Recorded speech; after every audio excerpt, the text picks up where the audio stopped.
안녕하십니까? 네, 반갑습니다. 지난 시간 우리가 부동산 시장론에 대해서 이야기를 했고, 부동산 시장론 부분 중에서 공업입지론, 우리 책으로는 225쪽에서부터 진행을 해야 됩니다. 우리가 지난 시간에 했던 내용들을 좀 점검하고 가겠습니다. 우선 먼저 3주차 복습에 관한 이야기입니다. 렌즈가 위쪽을 많이 비쳐서 제가 여기를 색을 넣었더니 좀 눈부시다 그래갖고요. 좀 편하게 최대한 반영들을 하고 있습니다. 먼저 시장의 개념. 지난 시간에 이야기했던 것 중에서 시장에 대해서 이야기했고, 그 시장 개념 및 시장에 대한 구분을 했었습니다. 시장이란 거래가 이루어지는 것이었고요. 그런데 시장을 구분할 때 완전 경쟁 시장과 불완전 경쟁 시장으로 구분을 했었고요. 또한 시장을 눈에 보이는 곳, 보이는 시장 또는 위치와 장소를 정할 수 있는 시장은 구체적 시장이었고, 눈에 보이지 않는 시장, 장소와 위치를 정할 수 없는 시장은 추상적 의미의 시장이었고요. 부동산 시장이란 부동산의 수요와 공급이 나타나서 가격과 수량이 정해지는 곳, 그것을 부동산 시장이라고 말을 했었습니다. 주택시장이란 주택시장에서는 주택이 거래가 되는 시장인데 여가가정에 관한 이야기를 했었고요.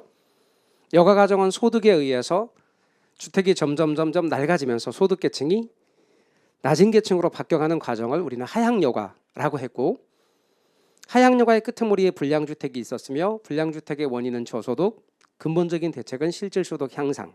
그 주택을 헐고 새 주택을 지으면 소득이 높은 계층의 사람이 들어오는 걸 상향여가라고 했었습니다. 정부는 일정 수준 이하의 주택을 짓지 못하게 하고 일정 수준 이상의 주택만을 짓게 만든다라고 하는 것이었습니다.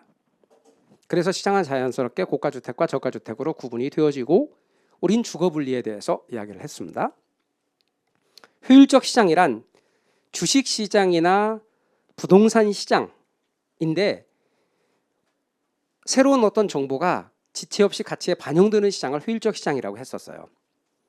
그런데 과거의 정보까지 반영되는 시장은 약성, 과거와 현재까지 반영되는 시장은 중강성, 과거, 현재, 미래 모든 정보가 반영되는 건 강성이었죠. 그럴 때 만일 주식시장이 약성 효율적 시장이라면 과거의 정보를 가지고 현재의 주가를 분석한다. 이러면 기술적 분석.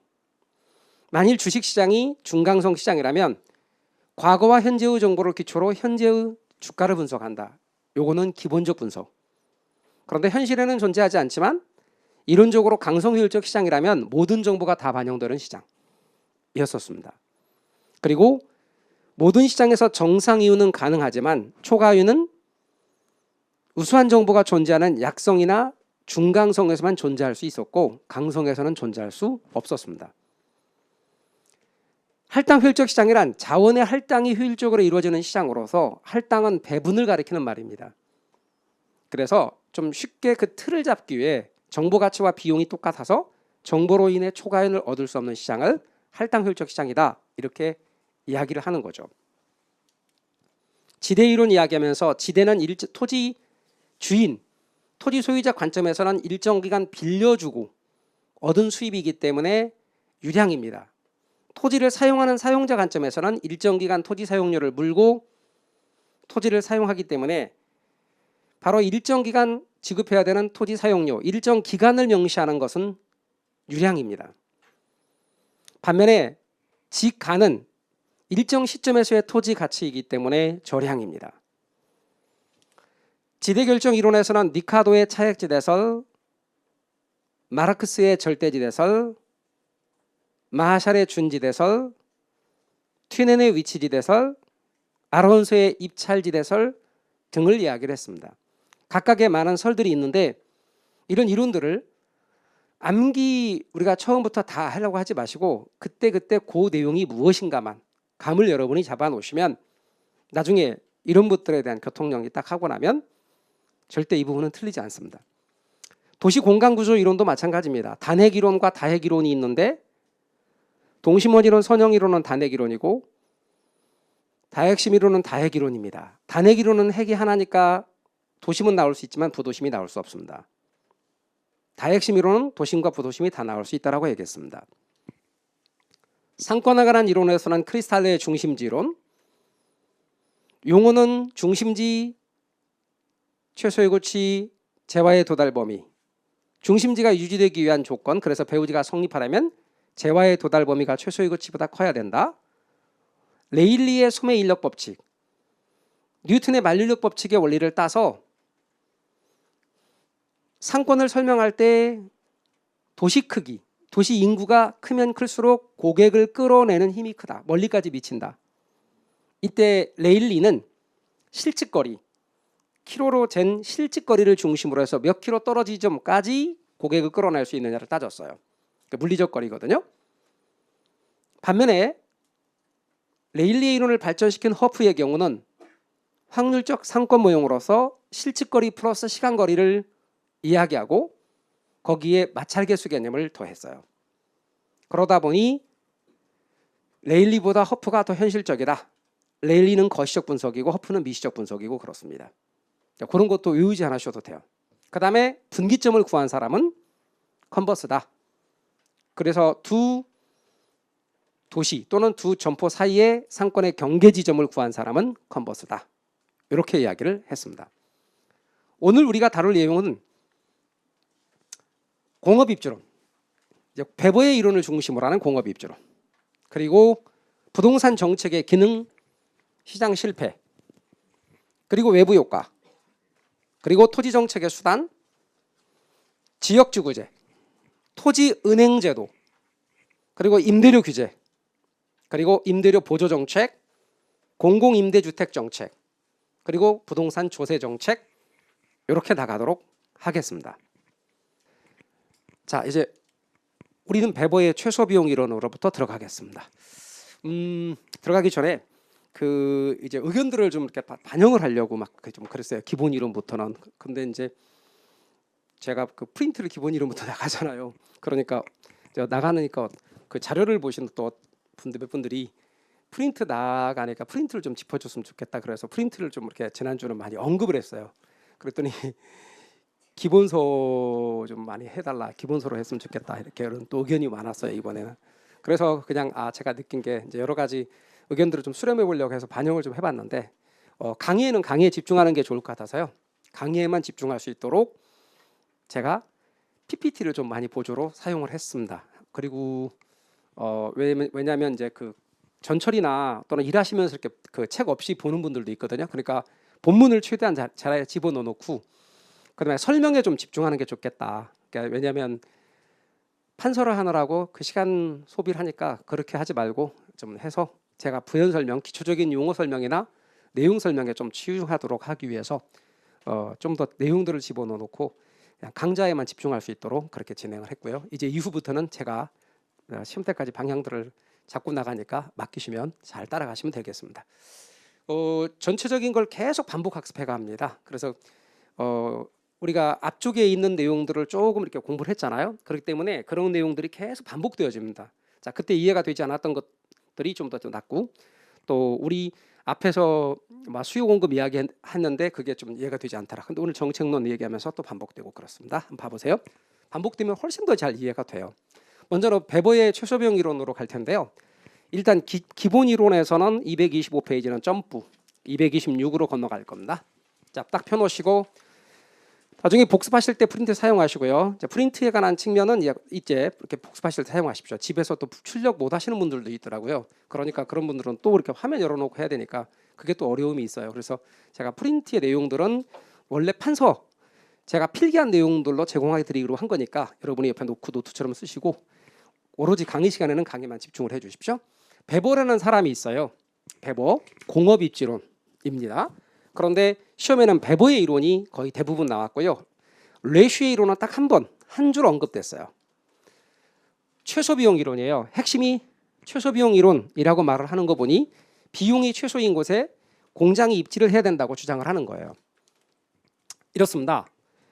이제 이렇게 책의 페이지들부로 명시했는데요. 제가 이제 이렇게 언급을 하는 것들은 특별히 말하지 않아도 전부 다 밑줄 부분이다라고 생각을 하시면 돼요. 그렇다고 굳이 막 또 밑줄 찾기 위해서 그러지 않으셔도 그게 프린트 내용이니까 또 그것도 너무 집중도 떨어지니까 잘 안 보세요.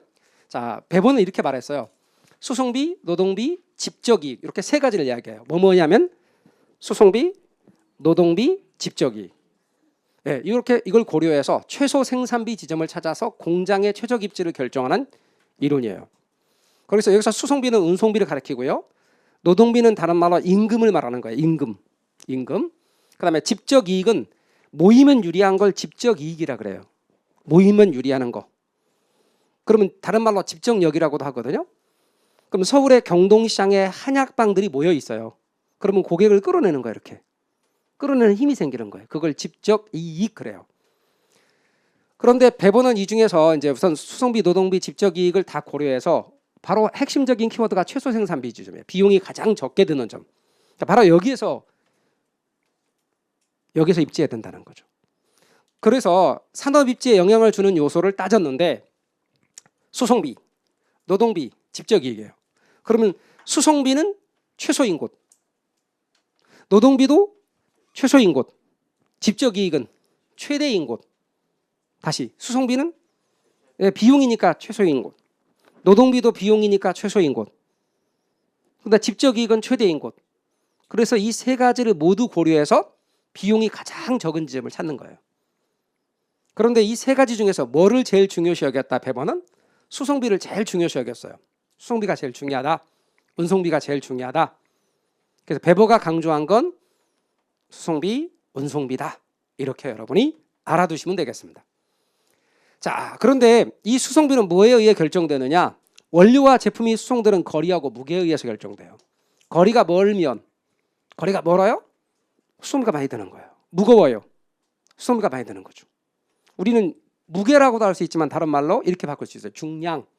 그래서 앞으로 중량 이렇게 나오면 아, 무게 말하는 거구나. 이렇게 알아두시면 됩니다. 에듀윌 유료 회원만의 고객 밀착해요. 아, 뭐였지 이거? 어떡하지? 자, 제가 도와드릴게요. 누구세요? 저 애들 학습 매니저인데요. 이거 좀. 자, 일로 오세요. 자, 언제든 필요하시면 연락 주세요. 언제든지요? 아, 언제든지. 감사합니다. 밀착 헤어 받아가며 합격하는 혜택. 오직 에듀윌 유료 회원에게만. 에듀윌. 아들, 엄마 그런 거 아니야. 공부하시죠. 네.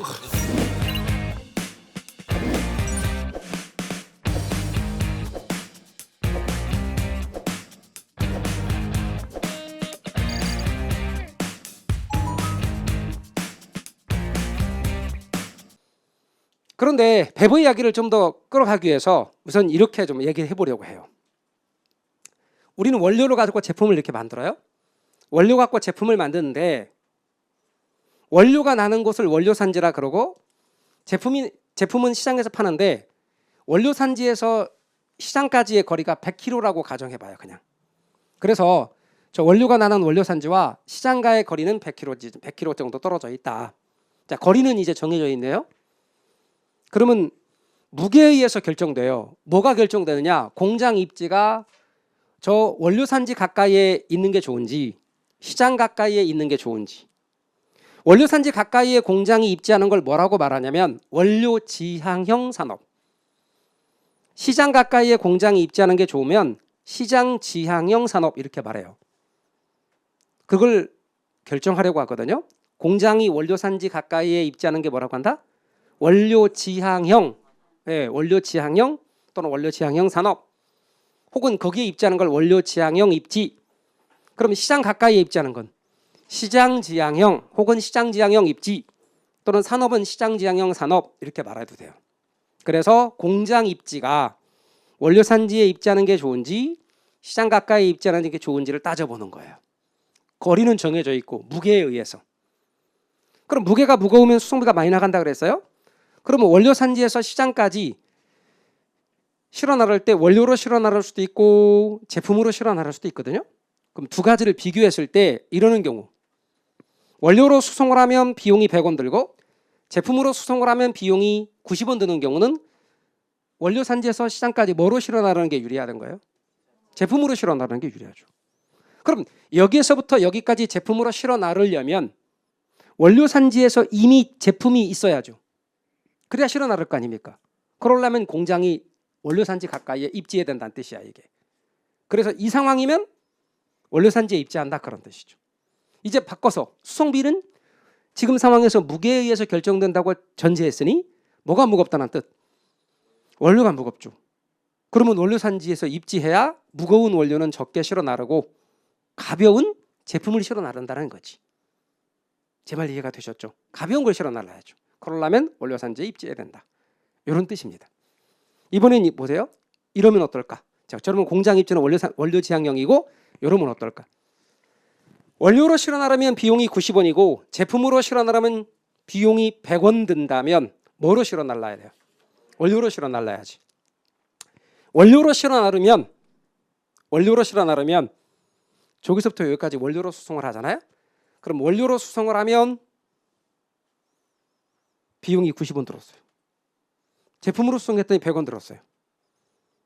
그러면 원료로 수송을 했더니 다시요. 원료로 수송을 했더니 비용이 90원 들어서 원료로 수송 나는 게 좋겠다. 그러면 공장은 어디에 있는 게 좋냐? 여기 있는 게 좋죠. 예, 시장 가까이 입지를 해야지. 그래서 원료로 실어 오는 거죠. 가벼운 원료를 실어 온다. 그러니까 이거는 제품이 무거우니까 가벼운 원료로 실어 와서 공장 여기 있으니까 여기서 제품 만들어서 파는 거죠. 그럼 무거운 제품은 거의 실어 나르지 않죠. 그럼 이제 여기까지 설명을 하면 거의 강의를 듣는 분의 90%가 이해가 됐어 그래요. 그리고 다음에 물어보잖아. 그럼 헷갈려 그래요. 싹 다 잊어버리셔. 그러니까 뭐자 암기하셔야 돼요. 그래서 이제 사실은 3월 심화 때부터 암기를 더 많이 강조하는데 조금씩 제가 암기 포인트 짚어드려 볼게요. 왜냐면 이제 암기를 너무 많이 초창기에 강조하면 개론 말고도 민계공 중에서 개론 말고도 공법은 조금 더 암기가 많은 과목이고 특히 중공세 세 과목은 거의 암기 위주로 진행되는 과목이다 보니까 이게 6과목을 다 생각하면서 강의를 해야 돼요. 그러니까 우리가 동체 합격이 궁극적인 목적이다 보니까 선생님들끼리 이렇게 되게 팀워크가 되게 중요하거든요. 자기 과목만 개론만 잘해라 이렇게 하면은 나중에 가서 개론만 잘하고 나머지는 안 되거든요. 그러니까 그게 중요한 게 아니고 잘 맞춰가는 게 중요해서 암기를 좀 더 이해를 먼저 하고 암기를 나중에 강조했는데 한번 포인트 강조해 볼게요. 제가 어떻게 외우느냐 이렇게 외우세요. 수송비가 많이 드는 쪽에 입지한다고 외우세요. 봐봐요. 이 둘 중에서 수송비가 많이 드는 것은 어디예요? 원료잖아요. 그럼 원료산지에 입지하는 거예요. 그러면 수송비가 많이 드는 쪽에 수송비가 적게 드는 쪽에 입지할 것 같은데? 아니요. 수송비가 많이 드는 쪽에 입지해야 수송비가 적게 드는 걸 실어 나르는 거예요. 수송비가 어느 게 많이 들죠? 제품. 그러면 시장 가까이 입지하는 거예요. 그럼 수송비가 적게 드는 원료를 실어 나르는 거죠. 이 말을 바꿔 말하면 어느 게 무겁다는 얘기였죠? 원료가 무거워요. 그러면 무거운 쪽에 입지하는 거예요. 그래야 가벼운 걸 실어 나르게 돼요. 보세요. 어느 게 무겁죠? 제품. 그러니까 시장 가까이 입지하는 거예요. 제품 지향령은 없으니까 시장 가까이 입지해요. 그러면 가벼운 원료를 실어 오게 되는 거예요. 그래서 여러분 무거운 쪽에 입지한다. 수송비가 많이 드는 쪽에 입지한다. 암기 포인트. 원료와 제품 중에서 수송비가 많은 쪽 그리고 무거운 쪽에 입지한다. 이렇게 기억하세요. 다시요. 원료와 제품 중 수송비가 많은 쪽 그리고 무거운 쪽. 그래서 여러분은 원료와 제품을 딱 보세요. 수송비가 많은 쪽에 무조건 입지한다. 무거운 쪽에 입지한다. 그럼 원료 중량하고 제품 중량을 비교하는 게 나왔어요. 원료의 중량이 더 크대, 무겁대. 그럼 원료 산지에. 제품 중량이 무겁대. 그럼 시장 가까이 입지하는 거예요. 그래서 원료 지향형과 시장 지향형의 결정을 이렇게 하시라 그 말입니다. 자, 그렇다면 우리는 이제 원료 지수로 넘어갈 거예요. 책은 229쪽에. 자, 그런데 원료 지수에 대해서 보시면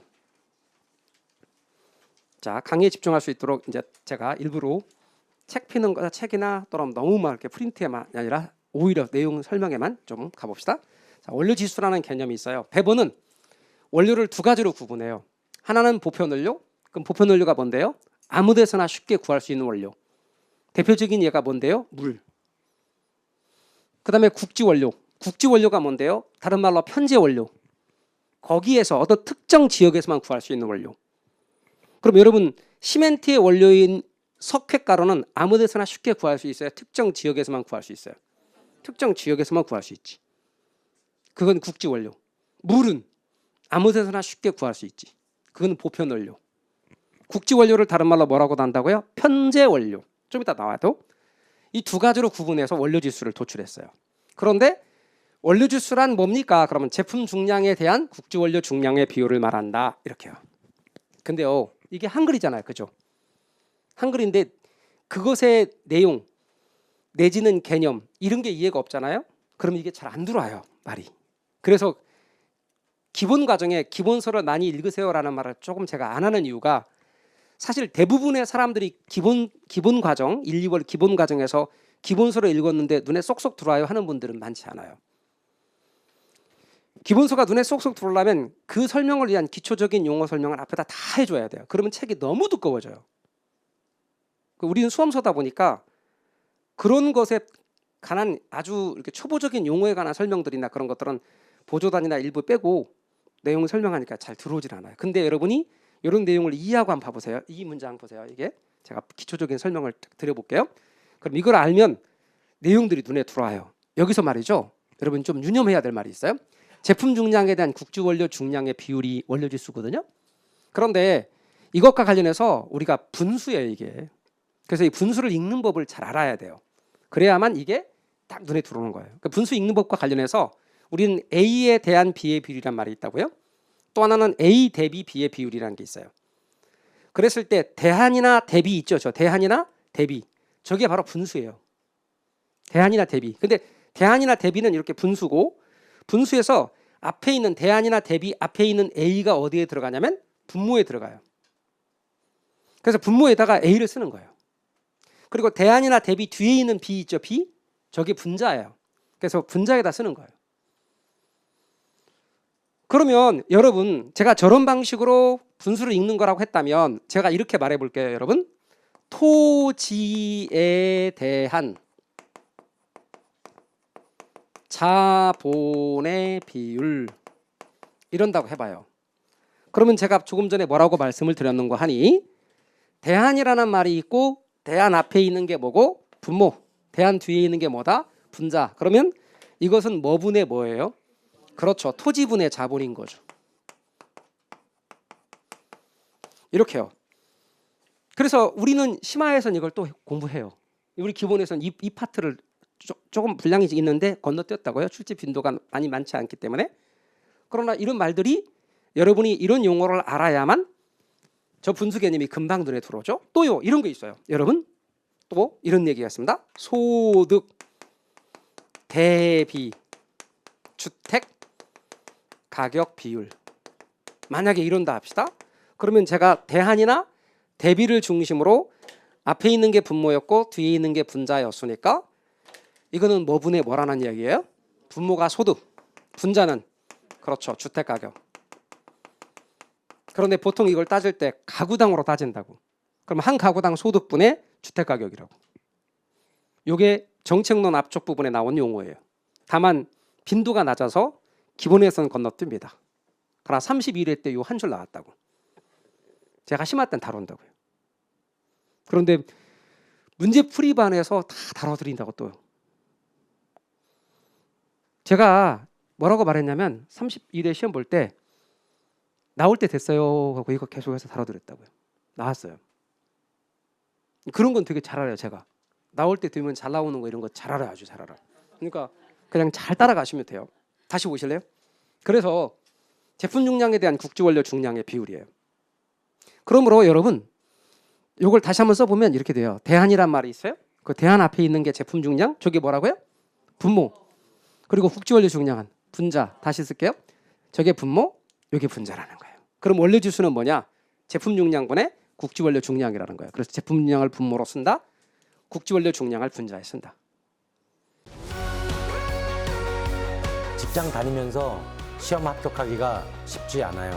혼자 공부하면 물어볼 데도 없고 에듀윌 유료 회원은 평일 야간에도 심지어 주말에도 밀착 관리를 해주니까 의지가 많이 됐어요. 에듀윌은 합격의 지름길입니다.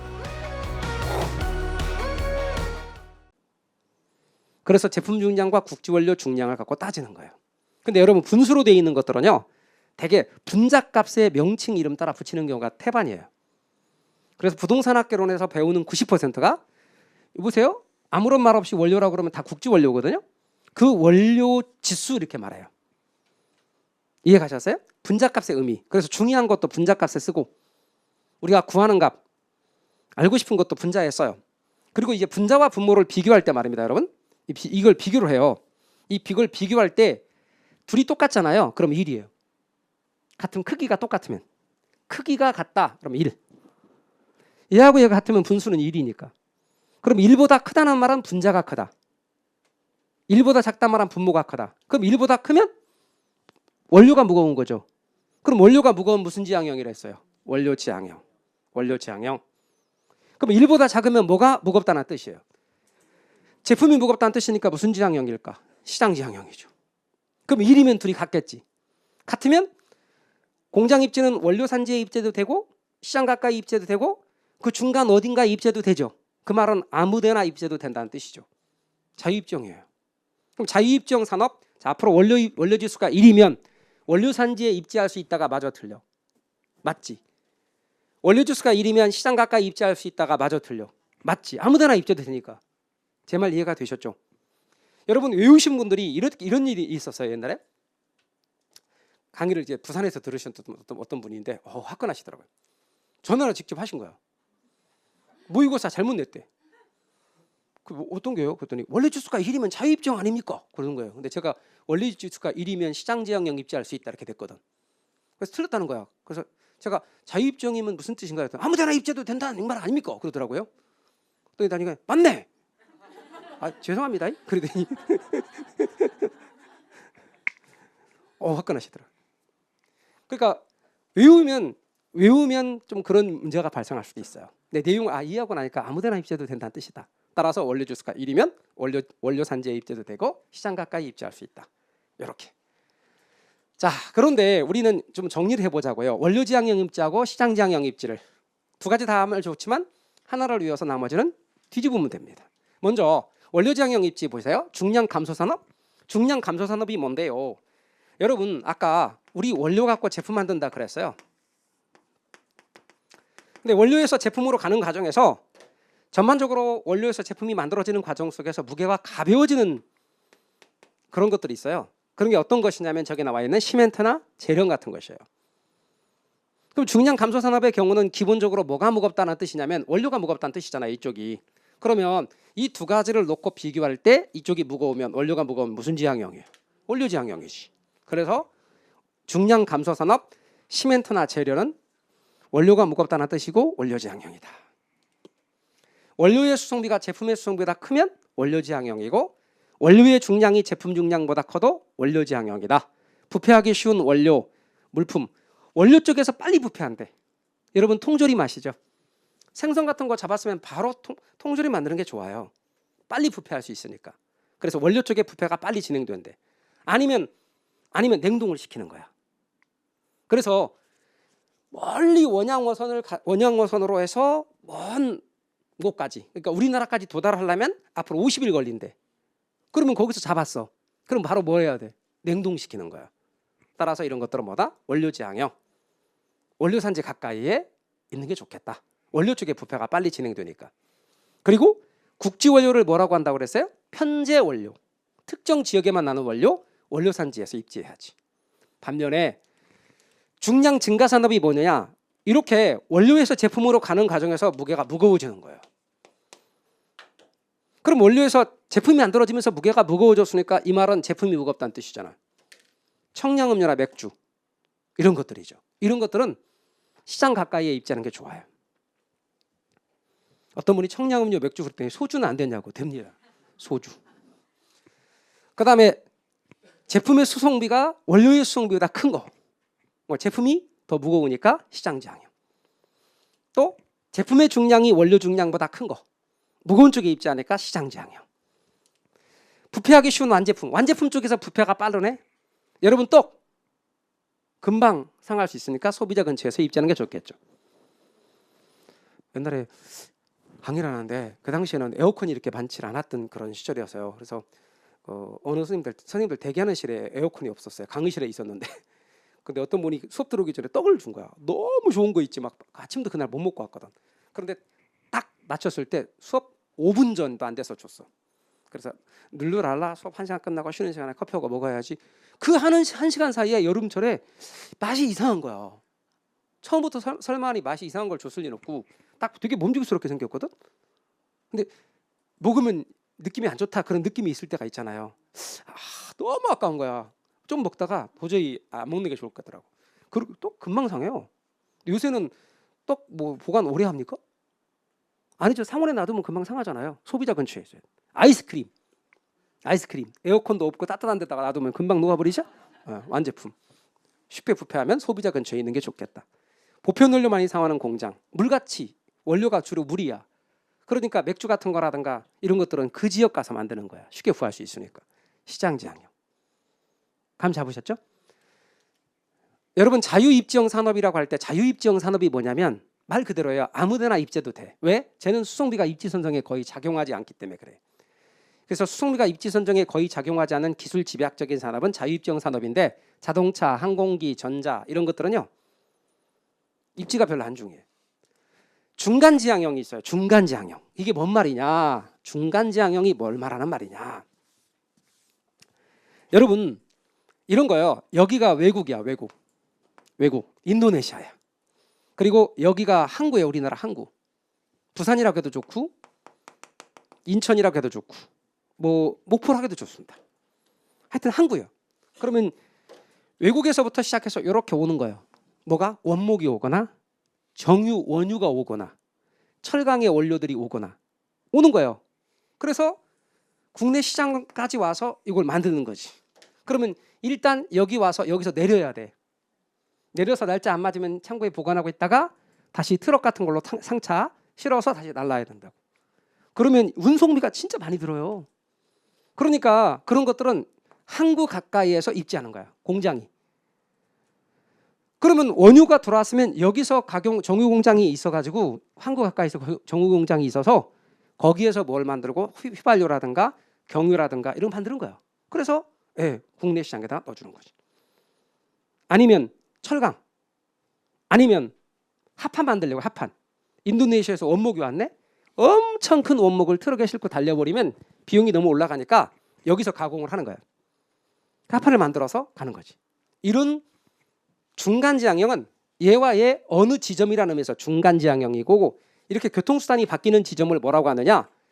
이렇게 교통수단이 바뀌는 지점을 적환지점. 뭐라고 한다고요? 적환지점, 이적지점. 이적지점, 적환지점이 뭐다? 교통수단이 바뀌는 지점. 여기에 공장이 입지하면 유리하다는 거예요. 그럼 우리나라 내에도 괜찮아요. 우리나라 내에도. 여기가 산속이야. 그래서 산업용 기차나 트럭 같은 걸로 여기까지 실어왔네. 그리고 다시 내려서 다른 걸로 실어 간단 말이에요. 그러면 기차로 여기까지 왔고 여기서부터 트럭으로 간다면 바로 그 지점에 공장이 입지하면 유리하더라. 그런 얘기예요. 운송비 절감 효과가 있기 때문에. 그래서 어떤 것들이 그러냐면 제철, 정유, 합판. 집적지향형에서 집적이 뭐냐면 모여 있는 거예요. 그럼 제가 아까 말씀드리기를 경동시장에 한약방들이 모여 있으면 사람들을 끌어낸단 말이야. 한약방이 거기 주로 있지. 그럼 나 한약을 좀 지러 가는데 저렴하게 주고 싶어. 좋은 한약을. 그러면 모여 있는 곳에 가는 거죠. 얘는 수송비 비중이 적고 기술 연관성이 높은. 자, 여러분 이런 키워드에 주의하십시오. 수송비 비중은 적어요. 낮아야 돼. 기술 연관성은 높아야 돼. 근데 이런 산업들은 기술이나 정보나 시설이나 원료를 공동으로 이용할 수 있어요. 모이면. 그래서 유리하다고요. 기계공업, 자동차공업, 석유화학. 위에 것과 겹치는 부분이 있겠죠? 주로 이건 완성차 같은 경우고 이런 거는 주로 부품들. 그래서 같이 모여 있는 거예요. 완성차 근처 가까이에 모여 있죠. 그래서 기계공업, 자동차, 석유화학 이런 것들이 있겠습니다. 집적지향형. 이런 석유화학 같은 경우도 아까도 말한 것처럼 정유공장 그거 가까이에 모여 있을 수도 있어요. 노동지향형은 노동집약적이고 미숙연공 많이 사용하는 의류, 신발 이런 것들은 임금이 싼 곳에 공장이 입지합니다. 노동지향형 산업입니다. 베버에 대해서 르슈라는 사람이 있어요. 여러분 이 르슈는 최대 수요 이론을 이야기합니다. 르슈가 이렇게 말합니다. 이 무슨 기업인데 비용만 따지냐. 기업은 물건을 많이 팔아서 수익을 많이 내야지. 그러려면 수요가 많은 곳에 입지해야 된다. 르슈가 이야기하는 건 간단합니다. 르슈는 베버의 입지론이 너무 생산비에만 치우쳐 있다고 지적을 합니다. 그리고 르슈의 입장에서는 이렇게 말합니다. 수요 측면에서 볼 때 기업은 시장 확대 가능성이 가장 높은 지점. 시장이 넓은 곳. 바로 이 시장 확대 가능성이 가장 넓은 지점에 공장이 입지해야 된다. 이렇게 이야기하는 거죠. 배버의 이야기에 대해서 레슈는 간단합니다. 배버는 비용이 최소인 곳, 레슈는 시장이 넓은 곳에 공장이 입지해야 된다. 이렇게 주장하는 거거든요. 자, 이제 우리는 부동산 정책으로 건너갈 거예요. 부동산 정책으로 건너갈 건데 원래 페이지상 236이 부동산 정책론이에요. 그죠? 그런데 이 부동산 정책론은 제1절이 부동산 문제라고 되어 있는 부분이고요. 좀 넘겨가 보시면 244쪽에 거기가 부동산 정책이라고 되어 있어요. 그런데 제1절은 출제 빈도가 거의 없다고. 다만 31회 때 아까 말씀드린 소득 대비 주택가격 비율이라는 게 하나 나왔다고요.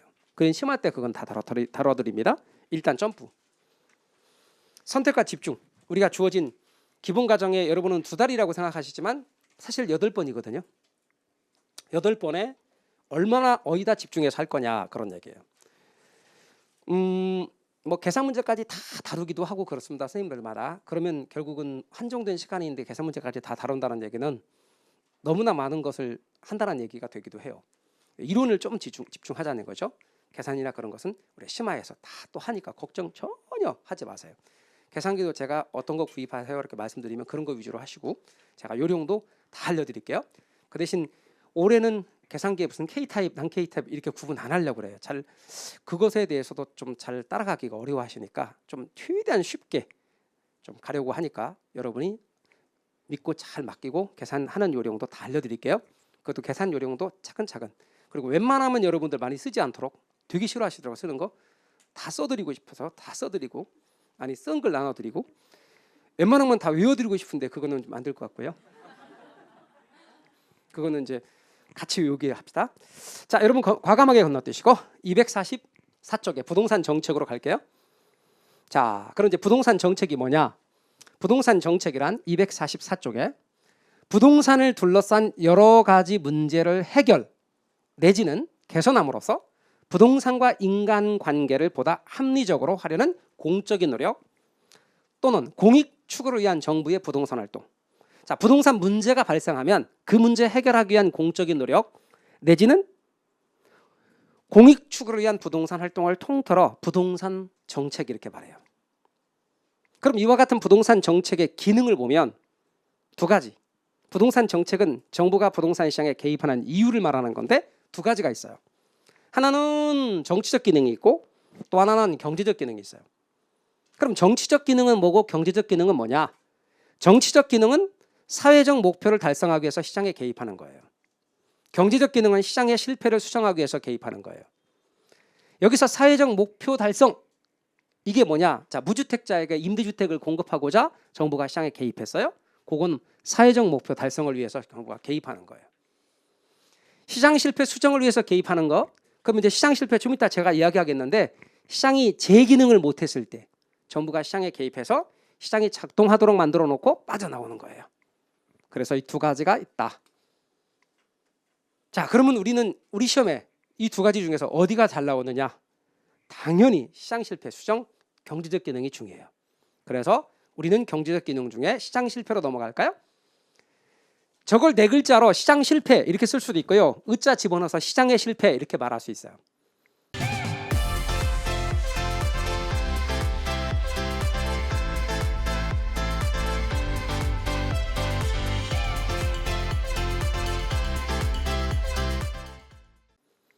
그런데 제가 심화 때는 또 이야기하겠지만 제가 미리 한번 살짝 말씀드리면 여러분 시장 실패하고 시장 실패 4글자로 제가 할게요. 시장 실패와 대응되는 말이 뭘 것 같아?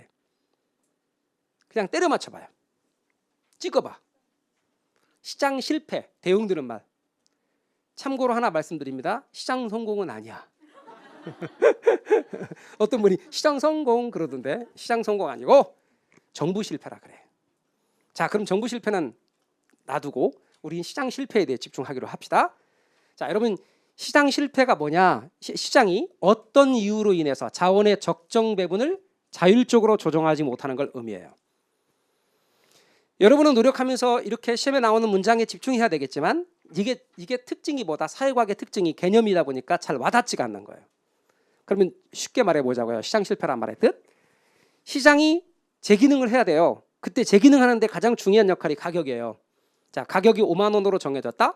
시장에서 수요 공급에 따라. 그러면 소비자들은, 수요자들은 그 가격이 적정하다고 생각하는 사람들은 사. 생산자, 공급자들은 그 가격이 적정하다고 생각하는 사람들은 만들어서 공급을 해. 그런데 이 두 사람은 서로 모르는 사람이었네. 모르는 사람이었는데 누가 두 사람을 연결해서 만들어서 소비하기까지 연결해 준다? 가격이 한다는 거예요. 시장 기구가. 이 시장 기구라는 데서 가격이 보이지 않는 손의 역할을 한단 말이에요. 이렇게 들어서 이렇게 당겨. 그걸 아담 스미스는 보이지 않는 손이라고 말했단 말이에요. 근데 이게 오작동을 하는 거야.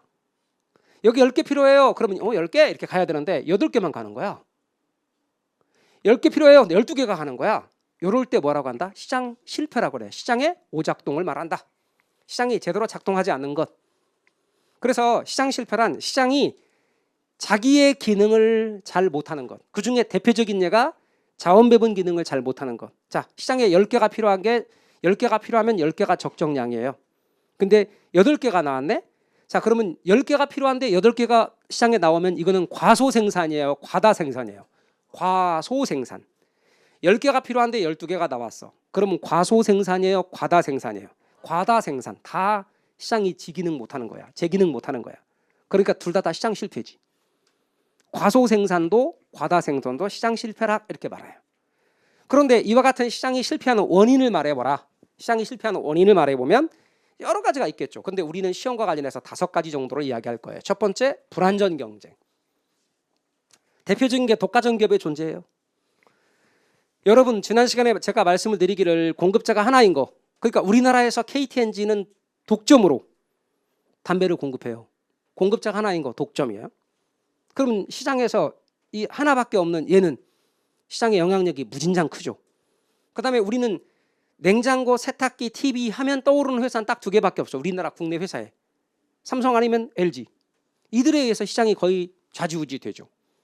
이렇게 기업의 수가 2개나 3개 적은데 그들에 의해 시장의 지배력이 거의 60-70% 이상 될 때 우리는 과점이라고 말해요. 2개 합쳐서 독과점이거든요. 독과점 기업은 지난 시간에 독과점 기업은 가격 수능자였어요, 결정자였어요. 결정자거든. 가격을 지 마음대로 자기 유리하게 자기의 이윤이 나는 쪽으로 올린단 말이에요. 그럼 가격을 올렸네? 그럼 당연히 수량이 줄지. 그래서 시장에서 필요한 양만큼 공급이 되지 않을 수도 있다는 얘기죠.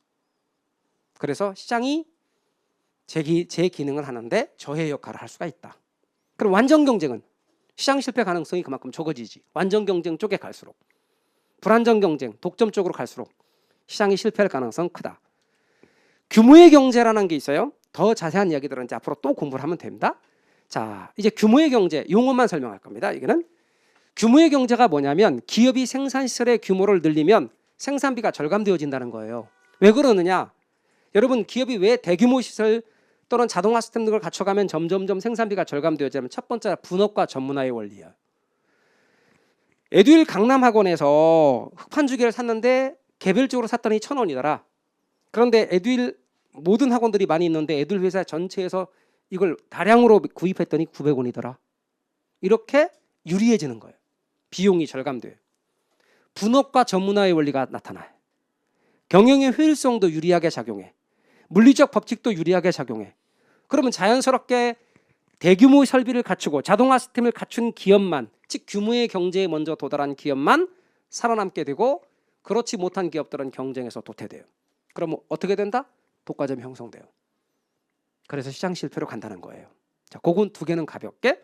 자, 중요한 거 여러분 외부 효과 엄청 중요해요. 그래서 좀 이따 자세히 설명할 거예요. 뒤로 미룰 거고 공공재도 부연 설명 뒤로 미룰 겁니다. 거래 쌍방 간의 정보의 비대칭성 및 불확실성. 여러분, 제가 말씀드리기를 시장이 불안전한 시장이다 보니 갑이 가지고 있는 정보의 양과 을이 가지고 있는 정보의 양이 다르고 양과 질이 갑이 갖고 있는 게 훨씬 더 많으면 이런 걸 우리는 뭐라고 말한다 그랬어요? 정보의 비대칭성. 좌우가 대칭되지 않잖아요.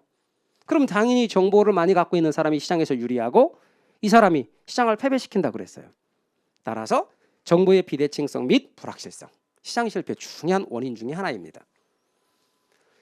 우리 공공재 얘기 좀 하자고요. 자, 외부 효과는 좀 더 중요하니까 뒤로 미룰 거고 두 번째 시간으로 미루고 공공재 얘기 좀 하자고요. 공공재는 저것과 대응되는 게 뭐냐면 민간재, 사적재예요. 민간재하고 사적재는 같은 말. 여러분 시유에 가서 살 수 있는 것들은 다 민간재예요. 책상 위에 놓여 있는 대부분 물건들은 다 민간재, 사적재예요. 우리가 아무런 말 없이 재화 이렇게 말하면 다 민간재예요. 따라서 대부분 민간재다. 그럼 공공재는 뭐냐? 공공재는 모든 사람이 공동으로 이용할 수 있는 재화나 서비스인데 좀 더 구체적으로 이야기를 하면 주로 공공 부분에서 공급하는 건데 이런 거예요. 국방, 치안, 산림, 명승지. 그러면 등대는 이 점점점에 들어가는 거예요. 등대. 공항도 마찬가지고. 그래서 이런 게 뭐다? 공공재다. 근데 공공재는 말이죠. 두 가지의 특징을 갖고 있어요. 소비의 비경합성과 소비의 비배제성. 그럼 민간재는 경합성과 배제성. 그럼 비경합성, 비배제성 단어가 어려운데 저게 뭘 뜻하는 말이냐? 여러분 민간재는 시장에서 사과가 5개 있어요. 근데 먼저 온 사람이 3개 샀어. 그럼 나중에 온 사람은 2개를밖에 못 사는 거지. 경쟁하는 관계, 경합을 벌이는 관계예요. 민간재는. 근데 공공재는 갑이란 사람이 국방 혜택을 많이 누렸어. 그러니까 나중에 온 을은 국방 혜택을 적게 누리는 거 아니죠? 따라서 함께 같이 소비할 수 있다. 공동 소비성이에요. 갑이 TV 봤는데 너무 재밌어. 그래서 을이 재미없어요? 아니죠. 같이 재밌지. 스포츠 경기 같은 경우 같이 보면 훨씬 재밌죠. 그래서 한 사람의 소비가 늘어나더라도 기존의 다른 소비자들의 소비량이 줄지 않는다는 것. 함께 같이 소비할 수 있다는 것이에요. 그것이 바로 비경합성. 두 번째 비배제성이 있는데 국방 서비스 아까 제가 설명했던 게 비경합성의 대표적인 예고요. 비배제성은 사적재, 민간재는 배제성을 갖고 있거든요. 여러분 시유에 가서 어떤 물건을 집었어요?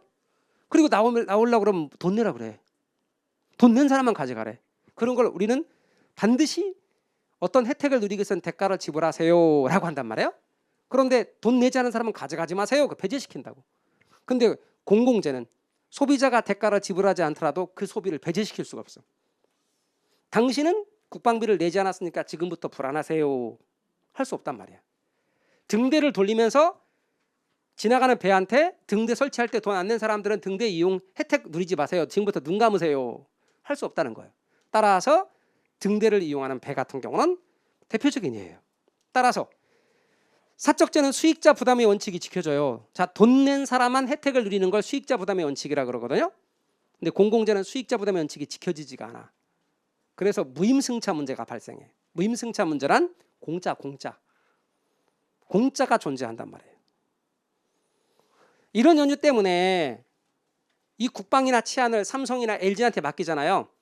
삼성이나 LG는 저 공공재도 사적재처럼 돈 받고 공급하려 한단 말이에요. 그래서 미리 수요를 조사하기 위해서 5명의 사람이 있는데 자, 국방 서비스를 공급하려는데 필요한 사람, 돈 낼 사람 손 드세요. 그랬더니 3명이 손 드네. 그럼 3명만 필요하다고 생각해. 2명한테 당신들은 왜 필요 없나요? 하고 물어보지도 않아. 3명만 필요하다고 생각해. 3명만 공급한다고. 그럼 나중에 알고 보니까 2사람은 필요한데 돈이 없어서 못 낸다는 거예요. 자, 근데 2사람 돈 안 냈으니까 배제시킬 수 있다 없다? 없다는 거예요. 배제시킬 수 없으니까 시장에서 5명이 있는데 3명분만 국방 서비스를 공급했네? 근데 2명을 배제시킬 수 없다는 말은 5명이 3명분 가지고 혜택을 누린다는 거예요. 그러니까 언제나 시장에 맡기면 얘네들은 필요한 5명분만큼 공급이 돼야 안 돼요? 안 돼. 그러면 과소생산이야, 과다생산이야? 항상 과소생산돼. 공공재를 시장에 맡기면 과소생산되기 때문에 시장이 실패한다는 거예요. 공공재가 시장 실패를 야기한다는 말은 공공재를 시장에 맡기면 시장 실패가 야기된다 그런 뜻이에요. 정확하게. 그러니까 어떻게 돼요? 공공재는 시장 원리에 맡기질 않아요. 대개 정부가 공공기관이 대개 세금이나 공공의 기금을 통해서 공급을 해요. 또한 동시에 돈 내지 않은 2명들은 어때요? 돈 내지 않은 2명들은 돈은 못 냈지만 그래도 혜택은 누릴 수 있지. 외부 효과를 누리게 돼. 정외부 효과라 그래. 그 외부 효과에서 설명을 드리기로 하고 여러분 공공재 의미를 잘 알아두세요. 그러면 이제 이렇게 문제를 다루는 건 사실상 심화해서 하는데 몇몇 분들이 문제도 좀 다뤄주면 좋겠습니다. 욕심이 너무 많아 과하시는 거예요. 그러니까 이것도 하고 저것도 하고 계산 문제까지 싹 다 한 번에 싹 해버리면 참 좋은데 8번에 쌈박하게 결혼 끝나고 그래서 80점 이상 맞아버리면 제일 좋은데 사람이니까 우리는 차근차근 하는 게 제일 좋다. 절대로 욕심 부리지 않는 게 제일 좋습니다. 그래서 약간 제가 보여드리면 이제 PPT도 사용하니까 제가 문제도 넣어서 한번 보여드리면 여러분 보세요. 공공재에 관한 얘기란 말이에요. 그럼 공공재는 제가 아까 가장 핵심 것이 뭐라 했어요? 시장에서 충분하다 그랬어요? 충분하지 않다 그랬어요? 충분하지 않거든. 그러니까 2번은 틀린 거지. 그냥 눈에 들어오기 시작하는 거예요. 자꾸 보다 보면 지문이. 첫 번째 지문은 비배제성 비경합성. 세 번째 지문은 정부가 세금이나 공공의 기금으로 공급한다. 네 번째는 외부 효과를 유발한다. 근데 주로 정해유부가 유발하겠죠. 그게 뭘 의미하는지는 좀 이따 보기로 하고 산림도 공공재 성격이 있다 그랬지. 그러면 답은 몇 번이야? 예? 네, 2번이지. 이렇게 금방 눈에 들어오겠고 답을 찾을 수가 있게 돼. 이런 것들은 이제 앞으로 우리 계산 5월 달부터 시작해서는 뭐 계산뿐 아니라 이런 문제 같은 걸 계속 다루니까 지겹도록 또 문제 많이 다뤄요. 그럼 또 굉장히 많이 올라가요 점수. 그러니까 절대 서둘지 마시고 여러분 차근차근 가시면 되겠습니다. 자, 틈나는 대로 제가 문제도 좀씩 넣어드리고 심할 때는 훨씬 더 많은 문제를 넣어드리도록 하겠습니다. 자, 공공재에 관한 이야기를 했고 그 다음 우리는 외부 효과 우리 쉬었다가 외부 효과로 들어가도록 하겠습니다. 쉬었다 하시죠.